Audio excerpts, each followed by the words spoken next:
The Tom Woods Show, episode 627. Prepare to set fire to the index card of allowable opinion. Your daily dose of liberty education starts here. The Tom Woods Show.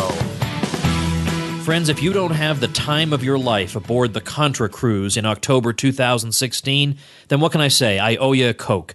Bob Murphy and I are hosting a cruise that's going to be full of fun and games and music and fellowship and making new friends. A ton of fun. ContraCruise.com. Hi, everybody. Tom Woods here. We're talking drones today. We're talking about the use of drones in the war on terror in particular, and we're doing so with Andrew Cockburn, who is the author most recently of Kill Chain, The Rise of the High-Tech Assassins. I'm linking to that on the show notes page, tomwoods.com/627. Andrew Cockburn is the Washington editor for Harper's Magazine. He co-produced the 1997 thriller The Peacemaker, starring George Clooney and Nicole Kidman for DreamWorks. His other books include The Threat, Inside the Soviet Military Machine. And by the way, this was a book that argued that the threat had been inflated by propaganda. Rumsfeld, His Rise, Fall, and Catastrophic Legacy, and other titles. And I'm very glad to welcome him to the show. Andrew, thanks for being here. Hey, glad to be with you. We've talked about the subject of drones on the program several times. I love your book. I love Kill Chain. I was just reading it. I want to start actually at an maybe what might be considered an odd entry point, but I want to talk about the legacy of Kosovo, the bombing in Kosovo 1999, because there the conventional wisdom became, and the conventional wisdom became this way because all the propaganda spread this idea that the reason that the NATO forces were successful in Kosovo, this was just a tremendous demonstration of our technological prowess and air power, when in fact the real reason for the Milosevic change of heart was rather more prosaic. Well, that's right. I mean, the real reason for the end of the war in Kosovo was that he lost the support of the Russians. It was actually a diplomatic victory for the U.S., who, I mean, by whatever means they persuaded the Russians to pull their support for Milosevic. So he packed it in. By the way, on terms that were like slightly more advantageous to him than what he'd agreed to at the conference in France before the war. So that's worth bearing in mind too. This sort of thing seems to happen quite a bit, or a war winds up happening, and they wind up agreeing to what they could have had even without the fighting. All right, so how is that episode related to the story that you're telling in your book? Well, partly for reasons that you just mentioned, which was that it was considered a great triumph of precision air power, that we bombed precisely for 78 days, although we'd originally said we'd be victorious after 3 days. And although we killed quite a few civilians, I think roughly 1,000 people, we didn't lay waste whole cities. And, it had the effect of causing, allegedly, though this is not true, of allegedly bringing about the enemy's surrender. And along with that, actually, it was the first significant use of drones in a war, by us in a war, because they weren't armed at that time, but it was the Predator drone had it wasn't quite its baptism of fire, but we'd used it before and earlier in the Balkans, but it was certainly extensively used, and many of the problems that have since surfaced certainly were evident then, which was basically giving the commanding generals a completely false idea of what was going on, that they thought they were in touch with the battlefield and real conditions, and in fact they weren't. Wesley Clark, the Supreme Allied Commander, would spend hours at a time gazing at the drone feed on the monitor on his desk, completely entranced, and would call up other senior generals asking why they hadn't, taken out a particular tank that he was watching on his screen. And this is a guy meant to be running a whole war. So, it really was a very important moment. And as a result of the Kosovo War, that's when there was a big push for drones after that. And that's when the whole drone business really got up and running. I do want to discuss some specifics, but let me run by you the probably what are now for you very standard objections, but I feel like for the sake of completeness, we've got to mention them. We've got this wily enemy. It's a non-state enemy. It's hard to track down. There's no real way that we can expect a formal surrender. So we're in uncharted territory in some ways, and there really is no way to go after an enemy like this that isn't going to be ugly. So in other words, the objection that you might hear would be, what would be your proposed alternative that can't also in its own way turn ugly? Well, first of all, I have to say that the preferred alternative would be, rather than do this, do nothing, because this method of this approach clearly makes things worse.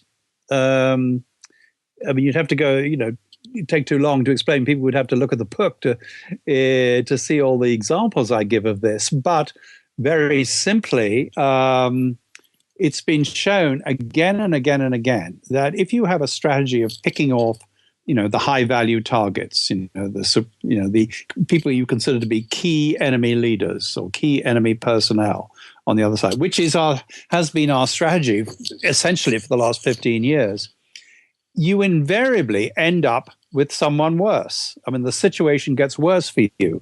In fact, if you in the book, I talk about a particular intelligence study, which I'm actually the first person to have surfaced, that was done in Iraq, where they actually looked at cases of this, when they kill someone or remove an enemy leader from the battlefield, what happens then? And they found that in every case, attacks on Americans went up, more Americans died.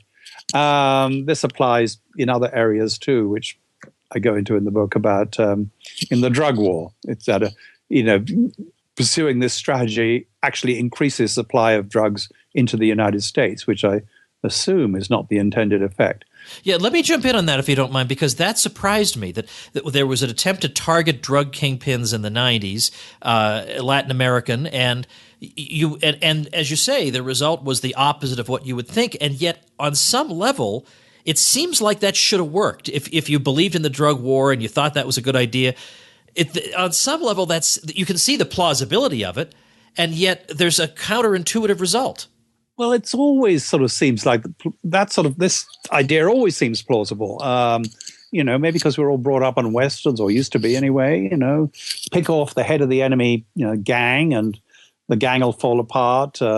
Pick off the head of Al-Qaeda will fall apart. Pick off the head of the Medellin cartel, and a big victory in the war on drugs. So let's talk about drugs. What happened? This is the DEA in the early 90s, developing bureaucratic ambitions. And they announced they had the, big new strategy, the kingpin strategy, which was very advantageous to them because it meant they could sort of team up, become better pals with the NSA and the CIA and get out from under the FBI, which they'd been their sort of senior agency for far too long in their view. So, and they said the kingpin strategy, we're going to, get the heads of the big cartels. And they used, very modern, they went in for wiretapping on a sort of huge scale, electronic intelligence, much more than they'd ever done before. And it worked on one level. Very good. Lead the Medellin cartel, they killed Pablo Escobar. And they captured the leaders of the Cali cartel, which was the biggest sort of criminal organization in the world at the time. Very satisfactory, big headlines, very big, very beneficial for the DEA budget. But what happened then? The supply of drugs, actually of cocaine and indeed heroin, shot upwards in this country, which you can measure very precisely. There are published figures on this, on the price, which came down. Drugs are scarce, price goes up. Drugs are plentiful, price goes down. So drugs were plentiful. Why was this? Because it turns out, or it should have been obvious, that when you just, what a cartel does is control supply and the price, and, likes to keep the price high. If you dismantle the cartel, so there are many people now competing for the business, which is what happened in the drug business, in the 90s and since. They compete on price. They try and undercut their rivals. So more drugs available. And by the way, we've seen this more recently with the recapture of the infamous Mr. Guzman, El Chapo in Mexico. The heroin supplies are ticking up in this country, which is already, we've got an epidemic because really thanks to in part to the kingpin strategy.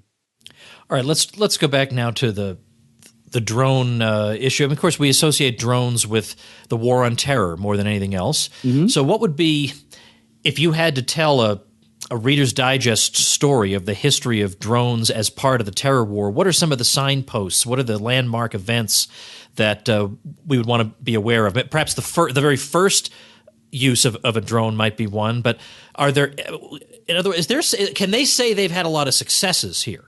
Oh, they can and do say they've had a lot of successes. Tick off the number of enemy leaders who've been killed in Pakistan, even in Afghanistan, in Yemen, in Syria, and Iraq. But if you're asking me what are the big landmarks I'd point to, I'd start with really an event in late 2000 when I think it was October or November 2000, the late fall of 2000, when the CIA flew a Predator drone over Afghanistan, southern Afghanistan, or Afghanistan actually, it was quite so much in the south. And they were looking, and one of the places wasn't armed at that time, it was just sort of taking pictures. And they flew it over a place called Tarnak Farms, which is where Osama bin Laden liked to hang out, or was thought to like to hang out. And hey presto, it came back, or it took a picture, or it was a video of what on the screen, it seems to be a white dot, a bunch of buildings and a street, and down the street is moving a white dot surrounded by a lot of little black dots. And this was inferred to be Osama bin Laden himself, surrounded by his bodyguards, going out to lunch or going to the mosque or something. Is this inferred entirely from the visual evidence that the drone is supplying? So there's no supplementary intelligence? Nope. And even they said it would look like it would be him because the black dots seem to be behaving in a sort of deferential manner. Yeah, black dots have a very deferential way to them. Oh my! All right. People, you might say, well, why don't you? If you blow up the picture, do you get a better image? No, you don't. I've looked at blown up versions of that, and it just become blurry. You can't see anything at all. Oh my! So on this news, this video ricocheted around Washington. Everyone got incredibly excited. Thought if we'd only had a missile on that drone, we could have taken out Osama bin Laden himself. I mean, this is before 9/11, but he was already a target. So they had a crash program to be able to put a Hellfire missile on a Predator drone, which, they did a good job and it worked. So that I would regard that, as the seminal moment in the use of drones as an assassination weapon. And then the next moment would come on the first night of the war in Afghanistan, October 2001, when they thought they saw a car which they thought might contain Mullah Omar, the leader of the Taliban. In fact, they were right; it did, as a matter of fact, as we subsequently found out, and. They followed it, and the whole of the U.S. High Command was watching this picture. They just started an entire war, bombing a whole country and everything. But they're all fixated by this video picture, which is one of the effects that drones have. And they couldn't decide. It seemed to be stopped outside what they thought was a mosque, and people went inside, and they were trying to decide whether they hit the mosque. So they went, and eventually the question got up to Bush. President Bush, can we fire a missile from this one machine at this building and maybe kill the enemy leader? Again, it's a stupid attitude. Then actually the commander of the CENTCOM, Tommy Parr, got fed up and ordered the drone to fire a missile at the car, which was sort of parked, and hit the car and blew up the car in which Mullah Omar was actually not sitting. There was no one in the car. He ran out of the mosque, got on a motorbike, and was never seen again until we heard he died in a Pakistani hospital. So that was another big moment. And then what other ones can we point to? Well, the first killing of in 2002, when they killed a Yemeni, an Al-Qaeda person in Yemen, and who happened to be with an American citizen. So it was the first time they killed an American citizen. I mean, they didn't mean to kill an American citizen. So, then later on, of course, I'd say jumping forward without taking too much of your time, 2008, when the CIA went to the White House and they said, well, up till now, we've only been able to hit people who we can positively identify. We absolutely know who we're shooting at. But quite often, there's a chap who, looks like a terrorist, walks like a terrorist, quacks like a terrorist. So we assume he's a terrorist, but we don't actually know who it is. Can we hit them? And Bush said, sure. So that was the birth of the signature strike, which is why, which has been the preponderance of CIA strikes since, because they, or strikes by the military too, because, they don't actually know who they're shooting at, but they look to be, they have a good feeling that they're bad people and therefore feel confident in killing them. I would say January 20th, 2009 was another big moment in drone warfare when President Obama took office, because he was, the man had met his weapon, or the weapon had met its man. And he loved them. He thought they really seemed to appeal to him because they're, kind of impersonal. They're supposed to be very precise. They're rather less precise, I think, than he thinks. And, it's become the signature part of the sort of, it's become part of his legacy. So that was another big one. I want to get back to that in a minute, because you're right. I mean, the drone policy has become part of the general bipartisan foreign policy approach. Almost nobody objects to it. Even to my knowledge, even Bernie Sanders doesn't really object to it in principle.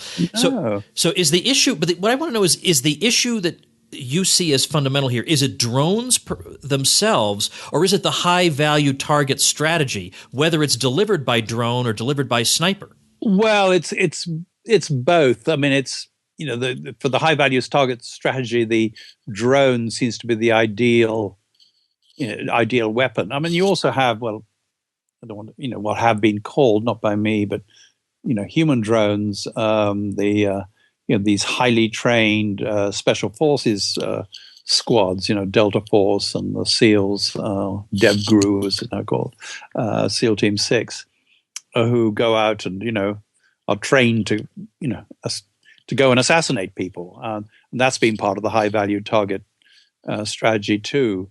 I would say, drones are the ultimate expression of this because it's so much technology, which is, there's been other sort of very vital technological aids that I talk about in the book, which were secret for a long time, like there's a thing that goes by a variety of names, but we can call it Stingray, which is a way really of locating a particular cell phone. And of indeed identifying, and following it, and indeed picking up its calls, which has now become rather favored by law enforcement in this country. But it's, I tell a story in the book of a time when because of this technology, they were using this technology, they were following what they deemed to be a senior Taliban leader, and they were completely confident they had the right guy, and he was moving around in northern Afghanistan.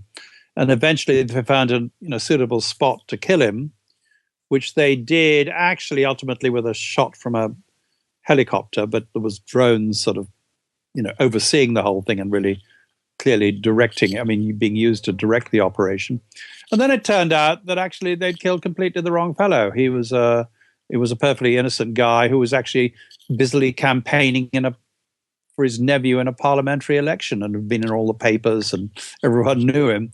And when people said, my God, you killed the wrong guy, perfectly innocent, the military absolutely refused to accept this. They said, no, he was the right person. We have complete faith in our technology and our intelligence. And maybe it was the bad guy traveling under a false name, which was absurd. So it's this fixation, this faith in the technology that really blinds people to reality. All right, I want to ask you about the whole high-value target strategy and what you would recommend in its place. If that doesn't work, then what would work? Before we do that, let's pause to thank our sponsor. Folks, I want to tell you how I sleep like a baby every night, and the answer is I'm at inbox zero at the end of every day. I used to have thousands of unanswered, in fact, unopened emails at the end of every day, and it was overwhelming. And then SaneBox comes along and helps me sort through it with its Sane Later folder, where it learns to put emails that I don't need to see immediately. Or if I would rather deal with an email maybe in a couple of days, I just tell it that. Send this back to me in a couple of days, and it gets sent back to me. It's not hanging over my head, sitting there. Or if there's an organization or a person I never want to hear from again, I just stuff that email in Sane Black Hole, and my wish is SaneBox's command. I never hear from them again. So many wonderful features that when my trial subscription ran out, because of course SaneBox has sponsored the show, so I got to try out the product. When I ran out of my trial subscription, I immediately went over and bought a yearly subscription because I can't live without this thing. I wouldn't want to live without this thing. So I urge you to check it out through SaneBox, that's SaneBox, sanebox.com/woods for a free trial. And if you do decide to stay on, you automatically get a $25 credit as a Tom Woods Show listener. Check it out at sanebox.com/woods. Now, suppose maybe you have a different view from, a lot of people, especially when you're listening to U.S. presidential debates, we get a lot of talk about we got to wipe out this group and annihilate that one and so on and on. And part of the strategy seems to be this high-value target strategy. We knock out these kingpins and then the whole thing will collapse. That doesn't seem to work. But then what approach? Suppose you were Ted Cruz. Now he's talking about ISIS, but suppose you wanted to get rid of Al-Qaeda, let's say. Would you just say that the whole thing's a fool's errand to begin with, or would you recommend a different type of strategy than the one they're using now? Well, let's take ISIS for example. Our policy towards ISIS has been pretty odd. On the one hand, we've been, of course, we've had a drone campaign, and every so often, or an assassination campaign. Every so often, we announce that we've got some key ISIS leader, the Minister of Finance or the head of, the director of military operations or whatever, which doesn't seem to make much difference. On the other hand, we for a long time we enabled, because for whatever reason we seem to hate Mr. Assad so much. We didn't confront ISIS when it was attacking the Syrian government. If you remember last year, ISIS took Palmyra, this extraordinary historic city in Syria, and everyone lamented the fact that they were now destroying all the antiquities. But we'd done nothing to stop them. We did no bombing. We did no, we certainly, of course, perish the thought, didn't give any help to the Syrian army in defending Palmyra. For ages we've sort of, we protested when the this isn't quite ISIS, when the Russians started bombing Al-Qaeda groups not ISIS, but Al-Qaeda groups in Syria, including groups that we had armed and supplied and paid for. We protested loudly. It's almost like the high-value targeting, is kind of a vent, and it makes us feel good. But it doesn't really deal with the real problem. And of course, if going back to the root cause, which we can't do much about nowadays, unfortunately, it's probably a mistake to meddle in the affairs of these countries in the first place. Saddam Hussein was a terrible person. No, absolutely no doubt about that. A terrible, cruel dictator. But obviously, deciding to get rid of him and invading Iraq was a even, it was an equally terrible idea, which has led to all the subsequent disasters. Meddling and stoking and fomenting, helping to sort of keep the Syrian civil war going, it was also a terrible idea, which is what we did, because it really enabled the growth of ISIS, and the disaster for Syria and Iraq. So I would say leave other places alone is a good place to start. That would be a good place to start. And if only somebody who's running for president now really, really believed that to the point that they would talk about it or be consistent about it. It's very frustrating. And what's also frustrating is that the public just does not care about the drone issue at all. I mean, when we think about Vietnam, they cared then because they saw so many Americans dying. Yeah. And then they cared a little bit when they saw Americans dying in Iraq, but it wasn't really that many. Mm-hmm. But when it's unmanned drones killing people who, even if they're innocent, the view of a lot of Americans is, well, they may be innocent, but they're basically guilty. That is a recipe for institutional inertia on the subject of drones. There's no incentive for them ever to change the policy. Well, that's right, and that's part of the great appeal. Just like the volunteer army was a reaction to what you said about Vietnam, to sort of take war away from the people, so people aren't as directly engaged. And then now they've taken the people completely out of, at least with drones, completely out of war, because you use using what seem to be robots. I mean, they're not really. I mean, they're controlled by people sitting in Nevada or wherever, but. They, it is very helpful to anyone who thinks waging war overseas is a good idea. Before I let you go, anytime somebody writes a book, it's very rare that you know absolutely everything and you just sit down and start writing. You do learn as you're going. Was there anything that surprised you? Is the situation maybe worse than you imagined, or was it about what you expected? It was, I mean, the more I learned about it, the worse it seemed. It surprised me just how sort of wonky. I'm not sort of using that in the English sense. How the technology, the faults or the failures of the technology kind of surprised me. That my favorite, most amazing discovery was that until recently, at least, and it hasn't got that much better. The night vision of a drone, which is half the time, and half the time they're being used, was 20/200, which, by the way, is the legal definition of blindness adopted by most DMVs in this country. So we're going around sort of spotting people, deciding who to kill, using something that is legally blind. And there are many other examples like that, like a $200 million drone we have, Global Hawk, spends most of its, at least half its time on the ground because it can't fly when the weather's bad and stuff like that. It's really struck me what a sort of racket the whole thing is, that we're being sold this bill of goods, this marvelous technology which gives us absolute precision, and I mean, my image, the Global Hawk, this $200 million monster, bits fall off because the glue doesn't work so good. I remember being a college kid when the first of the Persian Gulf War took place, and we heard all about the precision of the Patriot missile. And only later did we hear that this was exaggerated, let's say. No mistake.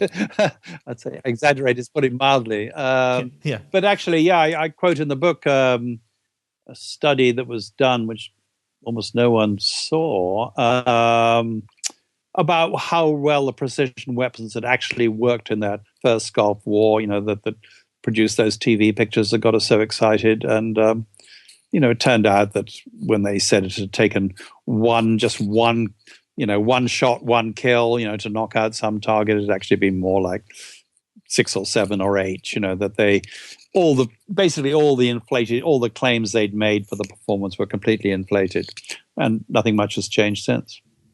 Well, I want to urge people to check out Kill Chain, The Rise of the High-Tech Assassins.